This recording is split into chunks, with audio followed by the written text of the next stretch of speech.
fear Allah and keep your duty to Him wherever you may be at, wherever you are, whether in public or behind closed doors, in front of people who assume that you are a pious person, or behind closed doors.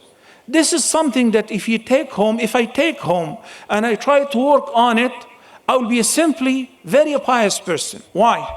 Because that will raise the awareness of Allah's presence in my heart, in my mind at all time. So I don't fall into the habit of being good sometimes and otherwise some other times. Double-faced or wearing mask.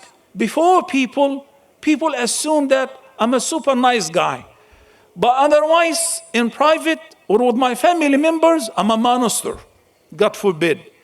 And that's why the Prophet ﷺ said to his companions, استحيوا من الله كما تستحيوا من رجل من صالح أهلكم. You want to be righteous?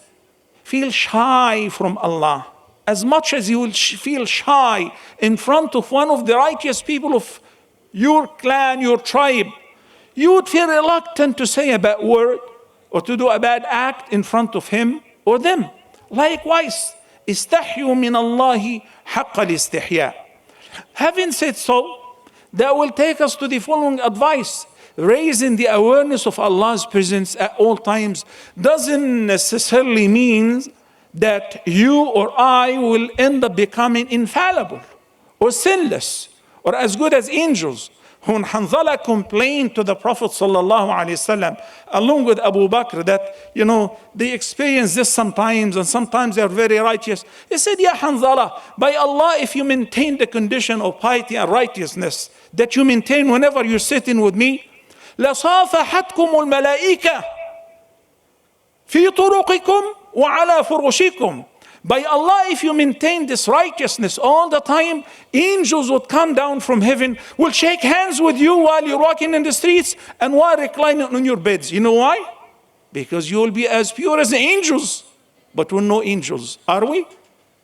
The Quran stated the fact that by nature we're inclined into sinning. And that's why the Messenger of Allah sallallahu alaihi wasallam acknowledged this fact. He did not dismiss the possibility of committing sins. As a matter of fact, he said, by Allah, if you guys do not commit sins, Allah will take you away. Why? In order to bring a new batch of people who will commit sins, then they will seek forgiveness and He will grant them forgiveness. So this is an inseparable fact of our reality.